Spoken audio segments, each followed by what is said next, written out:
नमस्कार दोस्तों, स्वागत करती हूँ एक बार फिर से आप सभी का अंग्रेजी की पाठशाला में। So welcome back to my channel and आज की इस वीडियो में हम डिस्कस करेंगे MEG 5 के सेकंड यूनिट यानी कि फर्स्ट ब्लॉक का जो हमारा सेकंड यूनिट है, overview of western critical thought part 2। सो इसमें जो मेन टॉपिक्स हैं आइए हम डिस्कस कर लेते हैं। सबसे पहला मेन टॉपिक जो है वो है critical antiquity and classical heroes. Secondly हम पढ़ेंगे प्लेटोस पैरेबल के बारे में। Third, what are the further consideration of Plato about Aristotle, Aquinas, Longinus and Dante. तो ये कुछ सिग्निफिकेंट पोइट्स हैं जिनके वर्क के बारे में हम पढ़ेंगे। एंड दोस्तों इसमें और भी कुछ पॉइंट्स थे इस सेकंड ब्लॉक में, लेकिन वो मुझे बहुत ज़्यादा इंपॉर्टेंट नहीं लगे आपके एग्जाम के लिए, इसलिए मैंने उन पॉइंट्स को कवर नहीं किया है। यदि आप इन पॉइंट्स को कवर करते हैं then I am sure that you are going to fetch full marks. Then आइए हम इस वीडियो को बिगिन करते हैं without wasting much time. Classical heroes. तो दोस्तों क्लासिकल हीरोज़ के बारे में जानने से पहले सबसे पहले हम ये जानेंगे कि क्रिटिकल थॉट का असली मतलब क्या होता है, यानी what is the meaning of critical thought. Critical thoughts are derived from general aesthetic which in turn is guided by philosophical debates and ideas about what reality is. यानी रियलिटी के बारे में जो भी आइडियाज़ होते हैं, जो भी फिलोसफिकल डिबेट्स होते हैं, उन्हें क्रिटिसाइज करना यानी उन्हें जज करना, that whether it is related to general aesthetic or not is all about critical thought. So some of the great poets, ऐसे बहुत सारे ग्रीक पोइट्स हैं जिन्होंने अवेयरनेस दिखाया है क्रिटिकल थियोरी एंड प्रैक्टिस की तरफ। तो उनमें से सबसे पहले आते हैं हमारे होमर और मिल्टन।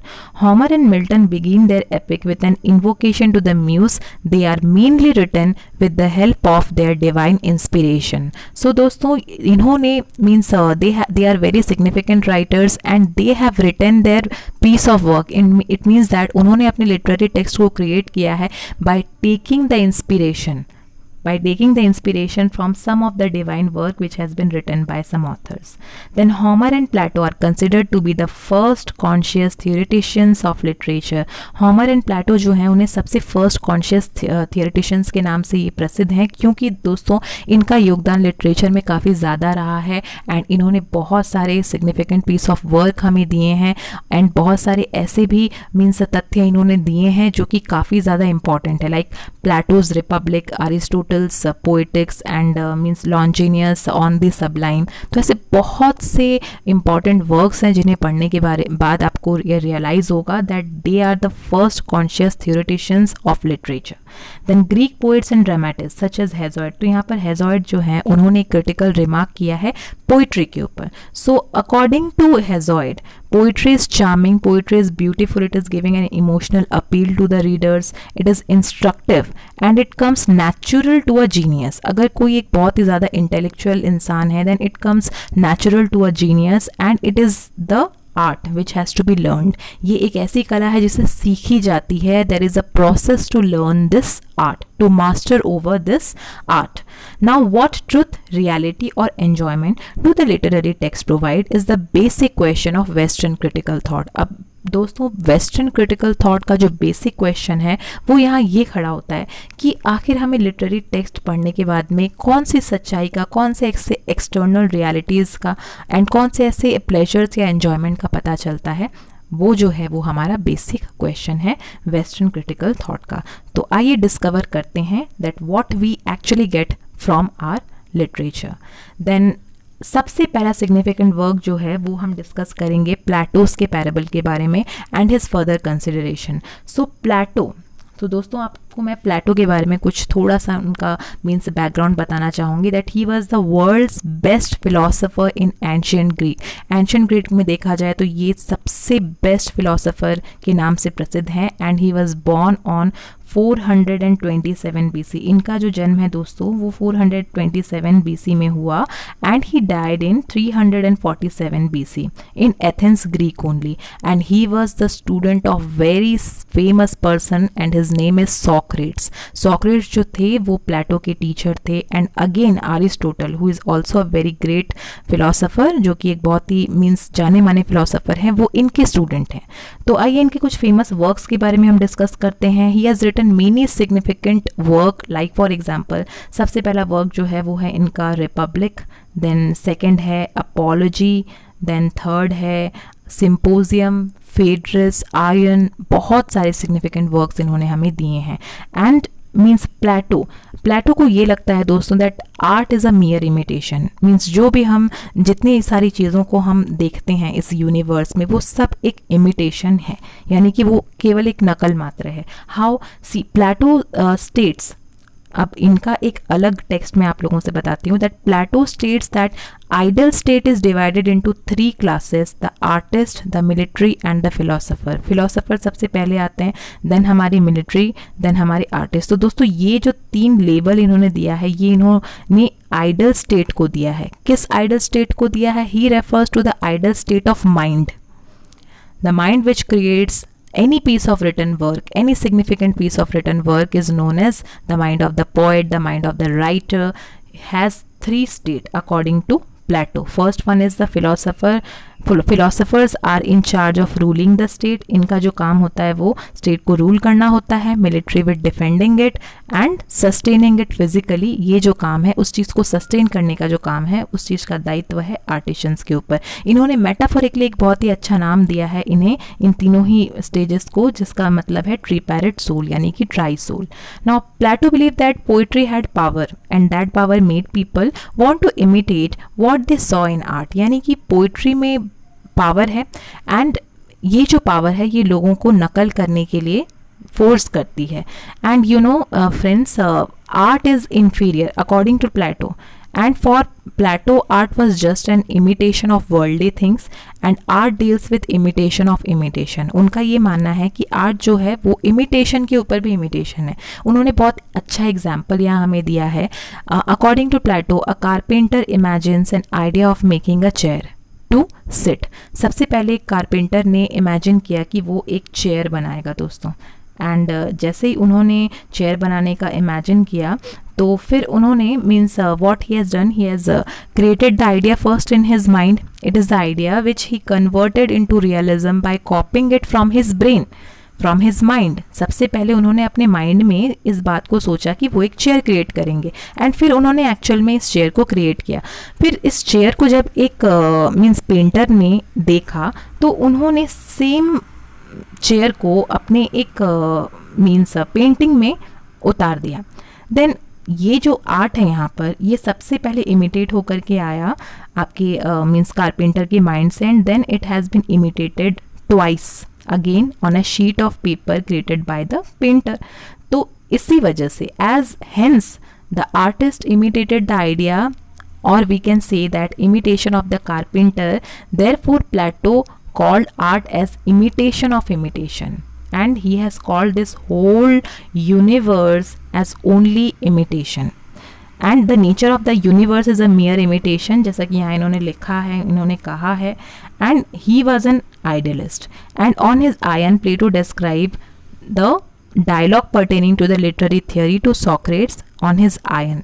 उन्होंने एक मीन्स उनके जो मास्टर हैं, उनके जो टीचर हैं सॉक्रेट्स के लिए एक लिटरेरी थियोरी लिखा था. उसमें ऐसे बहुत सारे डायलॉग्स थे जिसके बारे में उन्होंने एक्सप्लेन किया है. Then in his Phaedrus he strongly objects the nuisance value of the poet. यानी कि according to him poetry means is very bad and he want to banish the poetry from the country because he believed that poetry spoil the young minds. उनका ये मानना था दोस्तों कि poetry जो है वो यूथ को स्पॉइल कर रहा है. Art is a mere imitation and neither art nor artist contain or convey any real knowledge of real things. यानी कि किसी भी चीज़ का रियल नॉलेज जो है ना ही आर्टिस्ट ना ही उनके द्वारा किया गया आर्ट जो है वो मीन्स सही मीडियम प्रोवाइड करता है, सही नॉलेज प्रोवाइड करता है किसी भी व्यूअर को. Then art can generate dangerous imitative behaviour also. बहुत सारी फॉर एग्जांपल सुपरमैन मूवी और any kind of movies like means ऐसे बहुत सारी मूवीज़ होते हैं जो कि मीन्स सुपर हीरोज़ के ऊपर में होते हैं, जिन्हें देख कर के बच्चे जो होते हैं दोस्तों उन्हें इमिटेट करने की कोशिश करते हैं. तो यहाँ पर दोस्तों ये कहा गया है प्लेटो द्वारा कि आर्ट जो है वो सिर्फ और सिर्फ एक मियर इमिटेशन है and that is used to foster the evil practice in children and it spoil the young mind. तो उनके हिसाब से पोइट्री को, आर्ट को बैनिश कर देना चाहिए कंट्री से. Otherwise art should be carefully censored in order to cultivate the health of both individual and society. Art and poetry affects the emotion and not the reason. उनके हिसाब से art जो है दोस्तों वो सिर्फ और सिर्फ एक व्यक्ति यानी एक इंसान के इमोशन को इफेक्ट करता है, ना कि उसके रीजन को.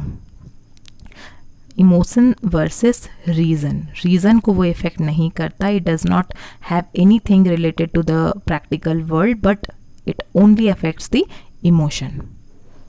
सो आइए दोस्तों आगे बढ़ते हैं अरिस्टोटल की तरफ में. He was a student of Plato but his theories are different in many significant ways from him. जैसा कि मैंने आप लोगों से कहा कि अगर एक तरफ रिपब्लिक लिखा गया है प्लेटो द्वारा, रिपब्लिक एक बहुत ही फेमस किताब है दोस्तों जो कि लिखा है हमारे प्लेटो ने, एंड उस किताब में उन्होंने ऑपोज किया है, उन्होंने क्रिटिसाइज किया है पोइट्स को एंड पोइट्रीज को, पोइट्स को एंड उनके द्वारा लिखी गई पोइट्रीज को. बट दूसरी जगह पे अगर देखा जाए तो अरिस्टोटल ने पोएटिक्स नाम का एक किताब लिखा था उसके बाद में, एंड इस पोएटिक्स नाम की किताब में उन्होंने डिफेंड किया है पोइट्स को एंड उनके द्वारा लिखी गई पोइट्री को.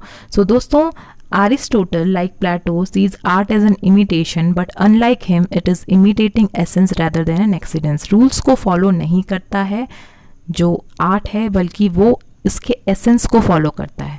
Means art creates essence according to, means if I tell you about Aristotle, then Aristotle says that poetry is an art of imitation, no doubt, but imitation is a process of adding imagination and creativity to an idea. किसी भी idea में अगर हम अपने imagination को, अपने creativity को mix up कर देते हैं, ऐड कर देते हैं, तो वो कहता है, मीन्स वो कहलाता है सही एसेंस इमिटेशन का. And according to Aristotle, poetic imitation is an act of creative process.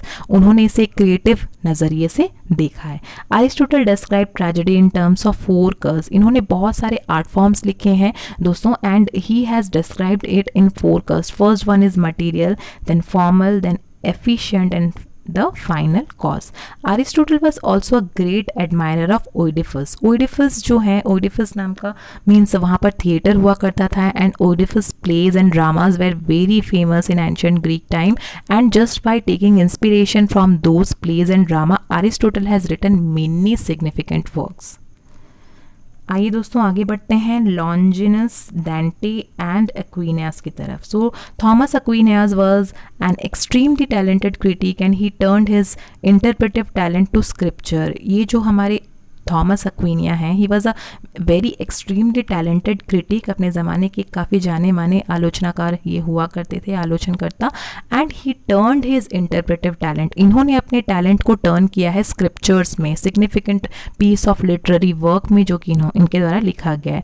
Now Dante allegory took Aquinas ideas and showed how they might be applied to secular text. secular text में उसे किस तरीके से use किया जा सकता है, इसका एग्जाम्पल हमें दंते एलिगरी ने दिया है अपने डिवाइन कॉमेडी में.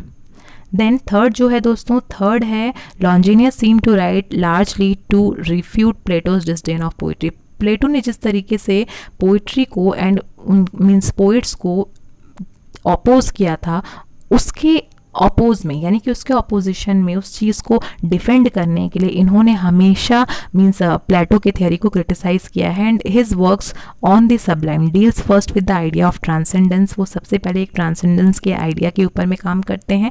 And On the Sublime is all about to maximize transport or elevation. एक means if we are writing for example according to means from the perspective of Longinus, if will see if anybody is writing any piece of literary work, then it should be dignified, it should be elevated and it should contain poetic diction. इन्होंने poetic diction की भी यहाँ पर चर्चा की है दोस्तों, जैसा कि नेक्स्ट स्लाइड में आप देख सकते हैं. The first 2 characteristics of sublime are innate. किस तरीके से innate है? Because these are the ability to think great thoughts. First सबसे पहला जो फीचर, सबसे पहला क्वालिटी जो होना चाहिए एक पोइट में, that he must be able to think great thoughts and feel powerful emotions, because without emotional appeal poetry is nothing. The poet must have great mind and soul. Poet के पास एक great mind होना चाहिए, उसके साथ साथ एक soul भी great होना चाहिए, and he should the ability to communicate that greatness and put together the characters and phrases, whatever characters and phrases he has created in his poetry, he should be able to mix up it together, put it together. And the noble diction, proper word choice, the use of metaphors, similes, allegory and different other figure of speech should be there, proper ornamentation should be there. And after considering all the aspects of creating or crafting a poetry, one should write the poetry. And finally, Longinus called for dignified and elevated composition. A poetry should be written in such a way so that one can say that yes, it is a dignified and it is an elevated composition. It is meeting the standards of the elevated composition, means a heighted composition. So दोस्तों, this was all about different authors and different people, those who have given their opinion. And दोस्तों, इसके और भी 2 या 3 points हैं, आप लोग देख सकते हैं यूनिट्स में, जो कि मैंने यहाँ कवर नहीं किया है because those are not so much important. So these means Plato's parable, Aristotle, Longinus, Dante Alighieri, these were the famous critical means thoughts. They were the famous critics, those who have given the thoughts, and that is why I have discussed each and everything here, which will be very helpful for you in the exam. So I hope ये video आप सभी लोगों को पसंद आई होगी. अगर आप लोगों को ये वीडियो थोड़ी सी भी अच्छी लगी हो, then don't forget to like, share and subscribe my channel. Till then, take care, and tomorrow I'll come again with my new video that will be on Unit 3. Till then, take care and bye-bye.